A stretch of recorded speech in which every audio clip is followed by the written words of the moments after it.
Just 3 months before the Lok Sabha elections 2019, the Narendra Modi government has come up with economically backward upper castes bill. The Union Cabinet has approved 10% reservation for economically backward people in general category in jobs and government institutions. However, the opposition parties have termed this entire event as merely an election gimmick. To know more about what impact it will going to have in the upcoming Lok Sabha elections, today I have with me veteran psephologist and a politician, Mr. Yogendra Yadav. Mr. Yadav, welcome to Monday Talk. Ji My first question is, ये जो announcement हुआ है, what impact it will going to have on Lok Sabha elections 2019? nothing. This reminds me of what Congress did in 2013. If you remember, by 2013 end, it was quite clear that Congress was going to lose the election. They were in terrible shape. And then they came up with this gimmick. They said, Jat Araksha, we will give reservation to Jats. They knew this was legally unsustainable because the NCBC had opposed it. They knew the Supreme Court will reject it. Yet they said, हमें क्या फर्क पड़ता है, announce तो कर देते हैं, we'll get votes, बाद में देखी जाएगी. BJP knew it's impossible, but BJP said हम support कर देते हैं, क्या जाएगा, बाद में देखी जाएगी. So finally what happened? After the election, it went to the Supreme Court. The Supreme Court rejected, said this is impossible, you can't do it like this. So the matter was rejected. And the voter rejected the Congress. So neither did it favor the Congress, nor did it favor the Jats. No one got anything out of it. This is exactly that kind of a gimmick. So BJP faces an electoral defeat. They know they should be seen to be doing something, and therefore they bring something which they know is legally unsustainable, constitutionally not possible. Yet the idea is let's float it. Election के बाद होगा देखी जाएगी. तब तक तो it's enough to distract people. The trouble is that these things don't even distract anymore. So the move is merely political motivated? Yeah. I mean, I don't mind politics. Politics is a nice thing. It should happen. But this is a gimmick to dodge the voters, to distract them from the real issue. The real issue is that of jobs. There is a job crisis in the country. We had a report 3 days ago that in 1 year, this country has lost 1 crore 10 lakh jobs. There is a job loss in the country. All the government, state and union government are sitting on 24 lakh vacancies. So they don't fill the vacancies. They don't do anything to increase jobs in the economy, and they offer you reservation. The funny thing is that this would not even get anything even for the general category poor, because they have kept the definition of poor so high that everyone is poor by that definition. So obviously, more than 10% people from that category are already getting jobs. And if they, more than 10% are already getting job, what do you get by giving them a 10% quota? It's a redundant quota. It's a superfluous quota. So no one gets anything. No one gains anything. BJP thinks it will get something. BJP will also not get anything. So it's harmless, useless, redundant.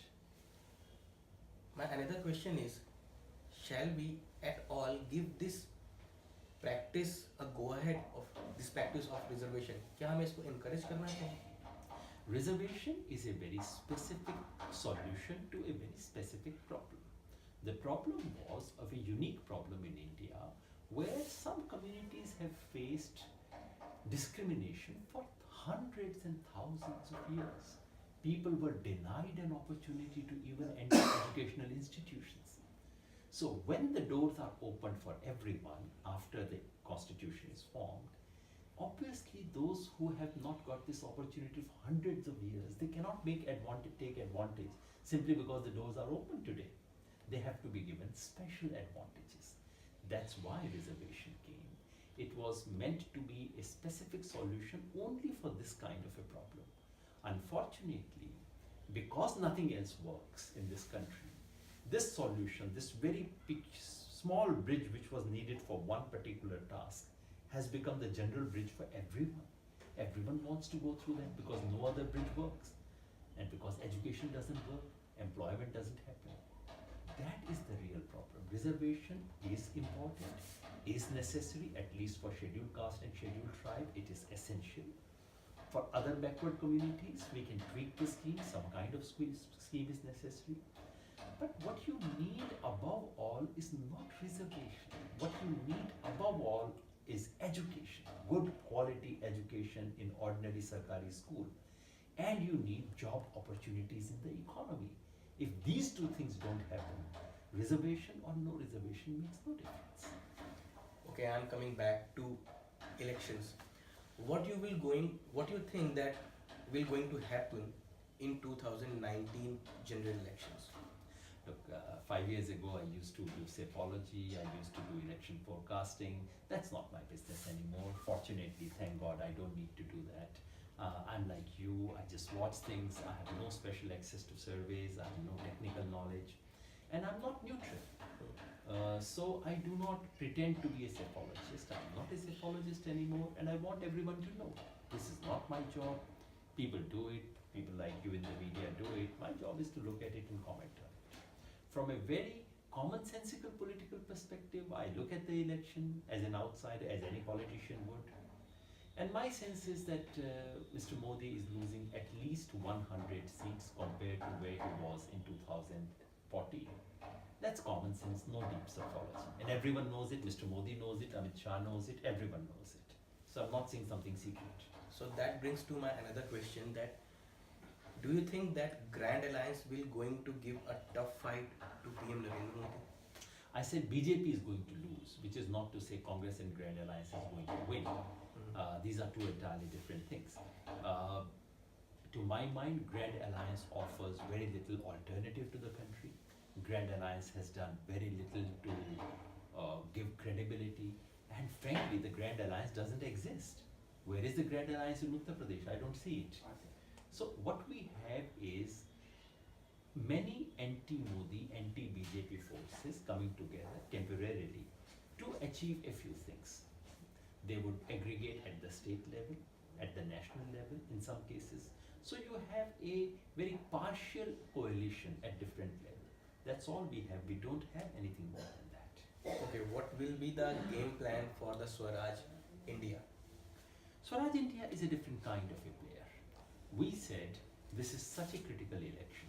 This election cannot be about how many seats do we contest, how many seats do we win. That's not what this election is all about. This election is about saving the idea of India. And if that is the case, we must be willing to sacrifice everything. So we said, we shall not focus on our contesting seats.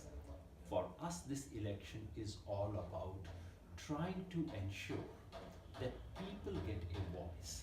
So we have launched a new campaign called I Can, Indian Citizens Action for Nation. The basic idea is this, that during elections, ordinary citizens feel that, look, what can I do? These are big parties, they wait, which candidate will they announce? And they watch this game of election as if it is a cricket match between England and Australia. They just watch, applaud, or abuse. That's not what we should be doing. This is our election. It is about our fate. We have to decide. And deciding cannot mean just going into a voting booth and pressing a button. We have to take an active part in it. And that's why there has to be a platform where citizens come together. In this election, you would have a team BJP, you would have a team Congress, team SP, team BSP. Will there be a team India? This is what Swaraj India will do. We shall create a team India, a team which is focused purely on what should be the big questions. So what we have decided is that we have appealed to people all over the country, and thousands of people have responded, to volunteer, to become a volunteer and play an active role. One, in deciding what should be the major issues. Two, in deciding who should be the candidates. We shall not decide. Swaraj India will not decide these things. You will decide it. So, we all come together. A volunteer force is being formed. Volunteer force will decide the issues. Volunteer force decides candidates. They get trained, and then they go and campaign so that we are participants in this election. That's what Swaraj India is going to do. Okay, my next question is, what will be the major issues in this election? Two, very simply, we have a very simple slogan that captures it. Hindu na Musalman, bas kisan naujawan. This election should not be about Hindu-Muslim division. It should be about two issues: kisan, that is to say issues of rural distress, agrarian crisis, farmers' difficulties, and second, jawan, that is to say youth, unemployment, education. So we want this election to be about two things, and that is what is beginning to happen. Farmers' issue is already beginning to dominate, and this declaration by BJP, to my mind, is an admission that yes, job is a crisis and jobs need to be given. So now this brings to my last two questions. My second last question is, हमारी countries में इतनी problems हैं, किसानों की problems बहुत ज़्यादा हैं. Do you think in the last 5 years PM Narendra Modi taken care of all these problems related with the farmers of the country? Not at all. मैंने तो किताब लिखी है, मोदी राज में किसान, डबल आमद या डबल आफत, और मैंने यही कहा है कि in the last 5 years, Mr. Modi's government has been the most anti-farmer government in the history of our country. देश के 70 साल के इतिहास में ये सबसे ज़्यादा किसान विरोधी सरकार है. झूठे वादे सब सरकारें करती हैं, मोदी जी ने भी किए हैं. झूठे दावे भी काफ़ी सरकार करती हैं, मोदी जी ने दूसरों से ज़्यादा कर दिए, कोई बात नहीं. लेकिन किसान को धक्का देने का काम, किसान को नुकसान पहुंचाने का काम किसी सरकार ने उस कदर नहीं किया है जैसा इस सरकार ने किया. This government went out of its way to hurt and harm the farmers, whether it is demonetization, or it is its performance during drought, or decisions to do with cattle farming, cattle industry. These have harmed the farmers. So this is the most anti-farmer government. इसका मतलब ये नहीं कि इससे पहले वाली को किसान की फेवर करती थी. For the last 70 years, we've had the governments which have put the farmers, if healthy farmer has been turned into a patient in a hospital. And what Modi government has done is to take that patient to ICU. That's the situation. Okay, my last question is there any scope for third front in India? There is, there always has been.